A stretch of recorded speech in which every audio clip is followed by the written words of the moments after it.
I'm John Luebtow. This is my retrospective exhibition at the Lois Lambert Gallery. It deals with approximately 50 years of my work in the medium of glass. First piece that you see when you enter the retrospective is this form. It's called Ode to the Twin Towers. And the idea for me was the two columnar forms representing the Twin Towers, and then the 13 red and white stripes representing the original 13 colonies. The interior blue form has the 50 stars and stripes on it. And so the concept was that the original concept in our government would protect and care for our country in the future. And this was, I said, about 2004, maybe. So things have changed in 20 years. I first got involved in glass in Leerdam in the Netherlands when I was working as building large architectural ceramic murals in clay. And I was the assistant director of the corporation, the Koninklijke de Porseleinen Fles, the Royal Blue Delft factory, which was established in 1650s. They developed the ceramic department after World War II, and so we did large commissions. From there, I was introduced to Leerdam glass while working with the Ceramics Corporation, and that changed my whole visual career, because I got involved in the translucency, transparency, the reflectiveness of glass, which no other sculptural media has. Okay, most of them are opaque and surface-oriented, but glass is so multifaceted that it makes a difference. When I was at Leerdam, I discovered the qualities of the glass, and it made me change my whole concept of approach to the different media and materials. So once I grasped that, I came back to the United States. I went to UCLA where they had opened a glass program, and I began to study glass.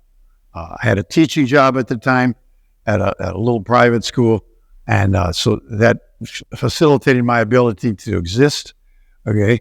And I learned the techniques of glass blowing, cutting, polishing, fabricating on a small scale, okay? Once we did that, my philosophy has always been I wanted to make things big. And that's why I did the ceramic business in Europe, because we built large architectural murals. So within that process, my mental process was large. So I started developing ideas of how can I make these pieces huge, the glasswork. So the only way that the things could be done, just because of the technical quality, is you could bend the glass into shapes, because you couldn't blow and fabricate 10-foot tall pieces unless you assembled all the little parts. I was a one-unit philosophy. I wanted to see that form rising and undulating. So I built furnaces to develop that technique, and my last furnace, the largest one, built in the late 70s, 80s, is 10 feet by 14 feet by 4 feet deep. And so then from there, I moved into the architectural world, and I was able to develop and get commissions because I had a unique technique. So we start moving down a little bit. These first two pieces are models for projects. This was the Hollywood Roosevelt Hotel, 6 by 8 feet by a foot deep. This one wasn't really big, but at the time, architecturally, it was unique. So from that piece then, I started getting into some really larger pieces. This piece deals with a lobby in Del Mar. And this lobby has 4 large panels, 8 by 8 feet, 2 of them, and then 8 by 10 feet, the other 2. So when you walk through and enter the lobby, there's 4 panels that you see, and you walk between those panels, and as you see in the sample, when you walk by the glass undulates and moves. And so when these pieces are opposite each other, it's kind of that reflective quality of infinity. Okay. And then at that same time, I was working on multiple series of pieces, still making small pieces. And then I started getting into the concept. I always did drawings of female nudes, of the female form, and I taught that in schools. So I started figuring out how to make those forms, slumping the glass over them. This special kind of glass was solar cool glass. They quit making it in the late 80s, but I had enough to do some work. I still have some left that I can do pieces. So what that glass does is this is a permanent fumed on surface, and so it doesn't burn off when it's bent. And you move down to these forms, and you can now begin to see the application of the material integrated with the clay form underneath. So I make the clay form first. The clay form then is put in the kiln. The flat glass is laid over it, and then the glass begins to move and to slump. And I control the degree of the bend by controlling the degree of the temperature. And that's all done with a computer and with hand modulation and visual observance while the process is being evolved. This piece has the porcelain hands and feet from a model, and you can see that there's a total reality to what's going on here. The other thing that I discovered was the beautiful quality of these lines. And then when I was doing the drawings of the female nude, that same thing happened. I noticed the contour drawings of that linear quality of the form. Okay. And these are some continuing pieces that show those pieces. I had male and female models. And so we made the ceramic forms, and then over the ceramic form, then once they were bisque fired, then we laid the glass in different placements and different positions as these show, and watched it bend and watched it slump to a point where I wanted that form to be solidified. So then I flash cooled it to 1100 degrees, and that set the form, and then it's annealed over a 3 to 4 day process. So this is ceramic male, and this is a ceramic female form. What I brought out with this is the form coming out of the wall. Okay, this is what really excited me. And these lines, these simple little lines, okay, became an important part of making larger abstract pieces too. At the same time I'm working with the torso pieces, I'm always working with the beautiful structural little forms and maquettes for larger projects. So those two things I'm doing all the time. And there's a third tangential direction, which will come up in a little bit. So as you see the contour lines on these forms, one of my visual discoveries was to take this form and make it by itself, the pieces existing by themselves. And then as some of these so-called beautiful pieces, discovering linear forms again, they become that line. So it's a linear origin from the female nude brought into abstraction. So there's a direct visual connection of the forms. And then this one is just a female form. And once again, you see the beauty of that line, total visual quality.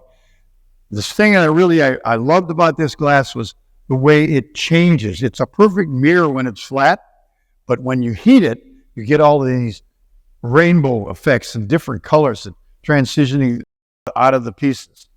So just simply from the abstract origin of ideas, and I just got in all kinds of directions, and then just the rapidity of the simple waveform, which actually just starts with the simple, soft, short direction here, and then I thought, well, let's make waves. So I made waves, and these are just pursuits and ideas around this linear form series, the wall series, dealing with just the waves and then how they refract and reflect light. So this is the origin of why I went to glass and not ceramic, because of what the glass contains and does. And you can see the difference in the thickness of the materials. This is a thinner material, this is a 1 inch thick, and then you can see the different refractive qualities and how the sides of the glass is really exciting just as much as the fronts of the pieces. So this is that series. Okay, moving down, the multiple pieces, multiple placements, different kinds of placements. And then I thought, I love the idea of just that linear multiple quality. So I made a series of small wall pieces, and this is just an exploration of those pieces, the different ways you can treat light the different ways you use the mold, because these are slumped in a form, in a kiln. And so the placement of the molds, you just learn these things by repetition. So you get these different kinds of wavy lines, okay, and just from slumping these little tiny strips in the kiln. Okay, then I brought the ceramic background back in. Okay, so this is another significant direction for me. I'm all over the place with a lot of different ideas all the time. So this brings the ceramic back, plus the quality of the glass, plus introducing stainless steel, which is what I always work with. I work in materials that are totally permanent. So once I make this, the only way I have to come back to it is if it's destroyed in an earthquake. Environmentally, these materials are relatively permanent. And that's how I got into the architectural stuff too. Because when you build an architectural project, for me, I didn't want to have somebody calling me 10 years later and say, it's all rusted out. Okay, so that's why I use stainless, granite sometimes, stone, ceramic, and glass, permanent materials. This is a model for a maquette in Orange County. I build these models as those other ones were, and this ended project was 24 feet deep, 36 feet wide, and 12 feet high. And it's a lobby, and you walk through the lobby to get to the elevators. So this is now beginning just to explore some other ideas. All of these things, in a sense, in their essence, they're all models for projects. But these, obviously, the cost sometimes now of building something like this in reality in a large place becomes almost prohibitive. So these are all things that I was playing with the quality of line and the arc form. And then in here, there's incredibly detailed etchings with different shapes. Now, one of the origins of shapes for me, was the kindergarten. Friedrich Froebel, F-R-O-E-B-E-L. Google it, look him up.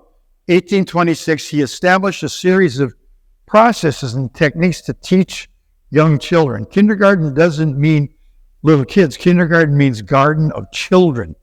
So this was a curriculum that was used in grade schools, in college, and it's used today in some universities for graduate school programs in architecture. So anyway, that's the origin of a lot of the geometric stuff too. So I have the quality of the female nude along with my kindergarten Friedrich Froebel experiences, and then going back and studying that and bringing that back into my work. So this is another simple linear form.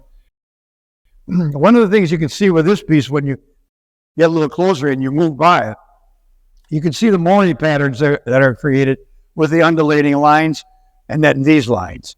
Okay, so there's a lot of visual access that you can create by movement. My bigger projects are the same way. The movement is an essential part of it.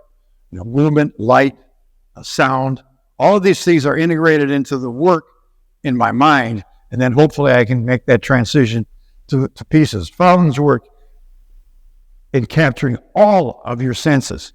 The sound, the visual, you can actually taste them too. All of the senses are included in the architectural projects, because then you can experience those by being involved in them physically and moving around. If we come over this way then.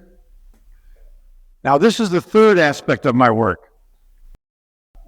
Minimally social comment, but when I was brought up in the world that I was brought up, which was, for me, it was the best world ever. Some people would call it a ghetto. I just loved it and I had fun. The experiences that I had growing up were, how do you survive? Okay. So the difference is, being born in 1944, we didn't have television. We had no way of introducing the world around us, except unless you read a book or saw a magazine or you walked to that place and experienced it. So we were pretty locked in our environment, which was fantastic. But I did begin to experience the incongruities of life once I got into school and then was able to take bus school trips to different parts of the city. And then I I had a bicycle so I could ride every day. In those days, you could just get on your bike and ride anywhere and be gone all day, and no fear of anything. So I started seeing those incongruities in life, and that has affected me continuously. So the major part of my works, which involved the linear form of the female nude, Friedrich Froebel's geometric forms, and then sexual comment art that expresses the way I feel about what's going on in the world today. So that began as a little kid, not so much didn't affect me until the Vietnam War. And it was a selective service at that time, and we would be drafted to go to Vietnam. You didn't have a choice. So the way to avoid that at that time was with a student deferment. So everybody wanted to go to college. And I had athletic scholarships. I had born with two gifts. One is the ability to render. I could do that from 5 years old on, almost photographically draw. And then I had athletic abilities. So with that, I was able to get through life everywhere, those gifts. So I look back, and then I started feeling, obviously you see the drawing, I started feeling what was happening in the world around me, and how was I and the world and everything politically, environmentally, socially being affected by what is going on around me daily. And how do you observe that, and how do you take that into your thought process? So I started bending glass relating to those pieces. These early pieces started mid-'80s, around Contra, and it's been a transition from the Nixon era and the Vietnam era. So all of those things, are floating around in the world and in my brain, and I'm thinking, how do I express that? So I felt that the constriction and the torture of the visual torture that this could portray was really essential. So I figured out how to do these pieces, and then I got into the flags, because obviously the flag is one of the most recognizable forms about America, the American flag. So I figured out how can I communicate with the flag in sculptural forms, and so now there'll be a series of those pieces which you'll see. This one was a proposal for a monument to the unknown soldier, and it's just titled Why. Okay, and then this is one of my favorite pieces. This is Ode to Gridlock Congress. Okay, and when in our political history have we not had a gridlock Congress? Okay, it was all through history. So this is a large 1-inch thick slump flag, and the point is that this is totally permanent material. This can be outside, and it will be there for eons. The color is fabricated by Ferro Frit. It's a paint-on enamel, and you paint it on before you bend the piece, and then that all fires into the piece, and it's permanent. Okay, so this is one of my pieces I really love. This was another maquette for a huge project we just finished a few years back, and in Century City at 1880 Century Park East. This is a glass fountain which deals with all of the elements. Sound, light. At night, it's lit differently. The daylight light and the nighttime light change the pieces totally. And if you visit it at those different times, they're two different pieces. So I work with that quality in my mind and then try to bring it to reality. So this one, the whole fountain is 55 feet long, 11 plus feet high, and 15 feet deep. I felt this fit the situation. They approved the design. It started with 12 artists, and then it went down to 5, and then they chose one, which I was lucky enough to be able to get. As we enter this next room, we see some small studies and ideas of really the history of my work, from the early glass blowing in the 70s to the end social comment work, to the linear forms, to another maquette. But once again, we have that quality of the line. The essence of the form is linear. The surfaces are treated with geometric forms, Freudian in origin, squares, rectangles, triangles, lines, all originating from just the development of my experiences in life. We are what we experience. Stainless steel again, and this piece just slips in and out. So these are the first blown pieces in America. Okay, so this is the early 70s, 72 to 76, while studying at UCLA in the graduate program there. And Bernie Kester was a longtime friend, and he was the head of my committees, both for the ceramics and the glass master's degrees. So this was just exploring simple forms. What can you do with the geometric shapes? And then these have painted color, fired on color inside glass enamels. And then they reflect and create an abstraction, because when you look at the pieces, it looks like there's color on both sides, but there's not. That's what glass does for me and for the viewer. So there's only color on the inside, okay, but as you view it, it's repetitive because of the interior mirror reflective quality of the glass. The glass is reflecting itself interiorly. And you can see that in this too. You can see how the multiple reflective and refractive qualities. This is what has excited me all my life. The qualities of glass that no other material has. Okay, this was a maquette for a project. This was a small fountain for a private client. And actually I did one similar to this for Florida Atlantic University and a couple other places around the country. And then I'm back into this is a pretty recent piece, just once again, the quality of the shape and the material. But I love the reflective, polished visual quality of this material. And this piece, once again, has all of the forms, the beautiful linear qualities of my pursuits in art, the line, the geometric shapes, the 4 billion shapes, the squares, the rectangles. And when you deal with this translucency and transparency, when you're looking through one square onto another square onto a line, you see all kinds of shapes, multiple shapes that just appear and explode because of glass. Okay. And this one is absolutely an origin from the drawing of the back of a female nude. That quality.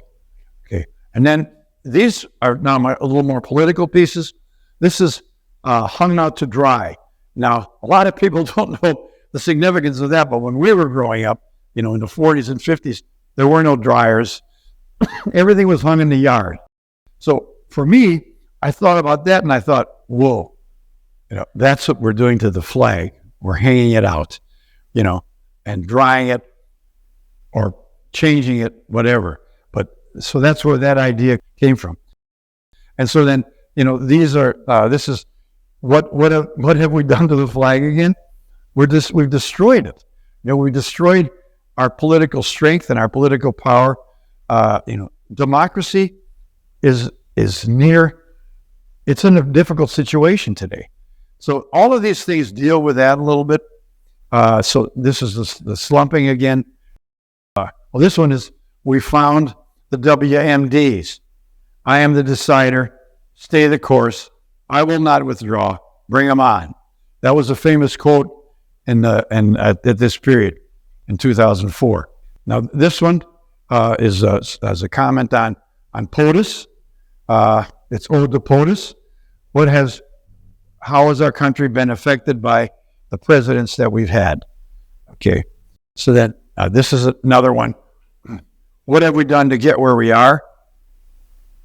The idea that the cable wrap, having great difficulty with our world today, the constant constriction, beginning more constriction in countries around the world, and in our country, what are the rights that we have?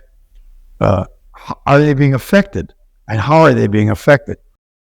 The inspiration for this piece, Ode to the Evangelicals in the Christian Church, came from Pledge of Allegiance of the Flag of America.